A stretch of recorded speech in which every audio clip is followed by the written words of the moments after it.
অতএব আমার বাপ, আমি বলতেছিলাম যে বন্ধুকে আল্লাহ তাআলা একটু বসতে দিছে না, চাদর গায়ে দিয়ে কিন্তু শুইতে দিছে না, জ্বরের মধ্যে পর্যন্ত উঠায় দিছে। দুয়ারে দুয়ারে কবি ইধার কবি উধার, কবি জমি পর কবি আরশ পর, কবি দর বদর, কখনো এদিকে কখনো সেদিকে, কখনো নিচে কখনো উপরে, কখনো দুয়ারে দুয়ারে, সর্বত্র আল্লাহর নবী সাল্লাল্লাহু আলাইহি ওয়াসাল্লাম আখিরাতের ফেরি করছে, কবরের ফেরি করছে, পরকালের কথা মনে করাইছে। এজন্য আমি বলি, আমি পরিষ্কার বলি, আমার শায়েখ বলছেন, আমিও বলি, আমরা বক্তা না, আমরা ওয়াইজ না, আমরা সব আখিরাতের ফেরিওয়ালা। কিসের ফেরিওয়ালা? আখিরাতের ফেরিওয়ালা, আখিরাতের ফেরিওয়ালা। উম্মতকে বাঁচাইতে হবে, মানুষগুলোকে বাঁচাইতে হবে। আগামীর সময়টা ঈমান রক্ষার সময়।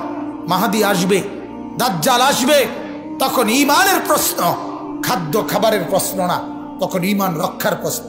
গোটা পৃথিবীর দোস্ত মারামারি হানাহানির প্রস্তুতি নিতেছে, সবাই অস্ত্রের ঝনঝনানি পরীক্ষা করতেছে। গোটা ইউরোপ বলার পরেও রাশিয়া ইউক্রেনের হামলার ব্যাপারে রাশিয়া কোনো তোয়াক্কা করে নাই। আপনি কি মনে করেন ইউরোপের, আমেরিকা, ইউরোপের কলজা জ্বলতেছে না যে আমাদেরকে যে ফাত্তা দিল না তাদেরকে? এটা বোঝেন না? ইসরায়েল প্রতিদিন ফিলিস্তিনের মুসলমানদেরকে প্রতিদিন মারতেছে, প্রতিদিন। সিরিয়ার 1 কোটির চাইতে বেশি মুসলমান উদ্বাস্তু শরণার্থী, যাদের কোনো থাকার বসত নাই। সিরিয়াতে বর্তমানে রোহিঙ্গার লক্ষ লক্ষ মুসলমানের এখনো কি কোনো পুনর্বাসন হয়েছে? কি নিশ্চয়তা আছে আগামী 100 বছর, 50 বছর, আগামী 30 বছর এই রাজপ্রাসাদ বিল্ডিং এ থাকতে পারবেন? এর নিশ্চয়তা কি আছে? কে দিয়ে দিছে আমনে করে মিয়া?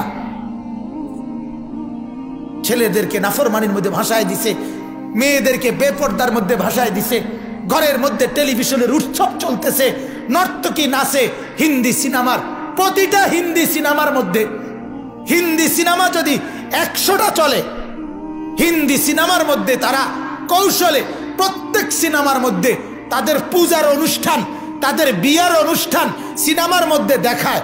অর্থাৎ মুসলমানের ঘরে যখন সাউন্ড দিয়া সেটা হয়, যদিও টেলিভিশন চলে, পূজাটা তো মুসলমানের ঘরে আওয়াজ হচ্ছে।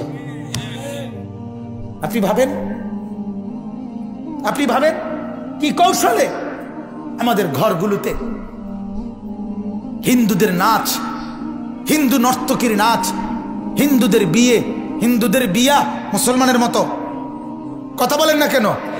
হিন্দুদের পূজার সাথে আমাদের কোনো সম্পর্ক আছে? তো এটা আমাদের ঘরে চলে না, আমাদের টেলিভিশনগুলোতে চলে না, চা দোকানগুলোতে চলে না, বাজার মার্কেট শপিং সেন্টারে চলে না, বাসগুলোর মধ্যে চলে না, হসপিটালে পাগল মানুষ কত নম্বরের পাগল আমার মাথার ধরে না এই কথাটাই। শুধু তোর রোগীর অপারেশন হয়, তোর বেডির সিজার হয়, আর ডাকাইতে বইয়ে বইয়ে রিসিপশনে টেলিভিশন চাই। হসপিটালে টেলিভিশন নাই, ওই যে অভ্যর্থনার যে, এটা কোন যুক্তিতে? শহরে বন্দরের সমস্ত হসপিটালের আপনার যেখানে কেবিন, অপারেশনের পরে যে রুগীরে কেবিন দেয়, ওটি প্রত্যেকটার মধ্যে কি আছে? রঙিন টেলিভিশন আছে। কি আশ্চর্য! একজন রোগাক্রান্ত মানুষ, তার জান লইয়া টানাটানি, এই সময়ও কইছে, কয় চিন্তা করি না, টেলিভিশন চাইতে তাই রুগীর জিডা হইব। এটা ছাড়া আর কি তাহলে বলেন? নাহলে আপনার হসপিটালে কেমনে টেলিভিশন চলে? টেলিভিশন, নাটক, সিনেমা, নাচ, গান, এটা তো বিনোদন। তো বিপদের মুহূর্তে বিনোদন হয় কেমনে? কত নম্বর পাগল! আমার শায়েখ বলে পাগলের নতুন করে মাথা খারাপ। বলেন নাউজুবিল্লাহ।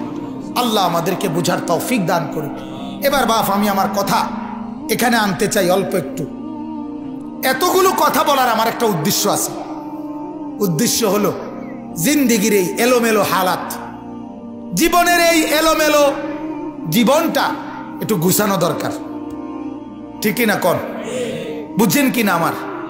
আমাদের জীবনটা এলোমেলো, এলোমেলো জীবন।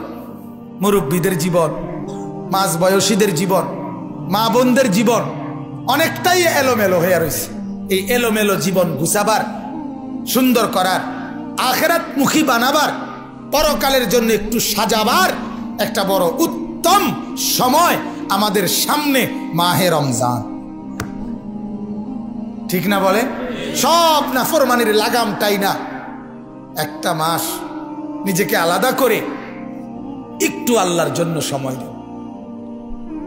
সবাই সবার তালে মানতো না, আমরা বুঝি, কিন্তু এরপরও আমরা বলছি একটা বড় সুযোগ আমাদের সামনে। রমজান আমাদের নাকে লাগতেছে, রমজানের ঘ্রাণ পাওয়া যাচ্ছে, ঠিক কি না বলেন না? রমজানের ঘ্রাণ পাওয়া যাইতেছে। আজকে তো আকসার মানুষে ইফতার করছেন না, রোজা রাখছেন না, তাহলে রমজানের ঘ্রাণ পাইছেন না? আলহামদুলিল্লাহ, আলহামদুলিল্লাহ। অতএব রমজান মাস আসতেছে, একটু ফিকির করেন, দেখেন জীবনটা একটু সোজা সাজানো দরকার। প্রতি বছর ওয়াজ শুনলেন, প্রত্যেক জুমার নামাজে ইমাম সাহেবের বয়ান শুনলেন, আমনের মতোই রয়ে গেলেন, এক সুতা রদবদল করলেন না। বাজান, এটা ঠিক না। বাপ এত শক্ত হওয়া ঠিক না, এত কঠিন হওয়া, এত কঠোর হয়ে যাওয়া উচিত না। উচিত বলেন? উচিত না বাপ, এতটা পাষাণ হয়ে যাওয়া ঠিক না। একটু দেখেন ফিকির করে জীবনটা শুধরানো যায় কিনা। এই রমজানে আল্লাহ নবী সাল্লাল্লাহু আলাইহি ওয়াসাল্লাম বলেন, রমজান মাসের যখন চাঁদ ওঠে তখন আল্লাহর ফেরেশতারা চতুর্দিকে ডাকতে শুরু করে, ইয়া বাগিয়াল খাইরি আকবির।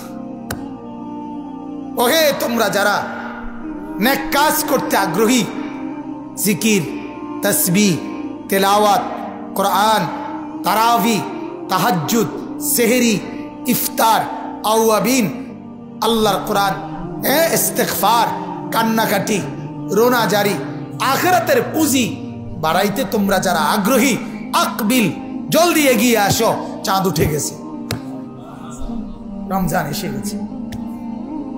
আকবিল। এরপরে ফেরেশতারা বলে, ইয়া বাগিয়া শাররি আকসির। ওহে তোমরা যারা গুনার নাফরমানি করছিলা, আমরা অনুরোধ করছি তোমরা থামো, থামো, থামো। সুদখোর তুমি থেমে যাও, ঘুষখোর তুমি থামো, জিনাখোর, বেবিচারী তুমি থামো, উলঙ্গ ছবি, অশ্লীল দৃশ্য দেখো যুবক, এটা রমজান, এটা চাঁদ উঠে গেছে, থামায় দাও, আর করো না এই নাফরমানি।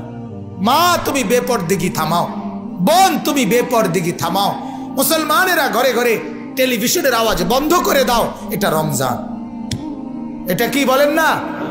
এটা সেনাবাহিনীর এরিয়া, এখানে গাড়ি চালাইও না। এটা আর্মির বর্ডার, এখানে গাড়ি চালাইও না, সীমা লঙ্ঘন করো না, এটা রমজান। এভাবে আল্লাহর ফেরেশতারা ডেকে বলে, ও নেক কাজের আগ্রহীরা এগিয়ে আসো, ও মন্দ কাজের আগ্রহীরা থেমে যাও, থেমে যাও।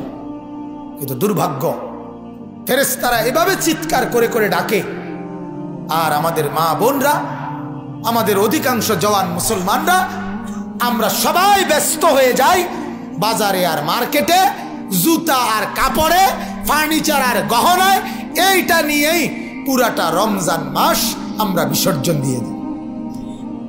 আল্লাহ ডাকে, রহমত নাও বান্দা, খুলে দিছি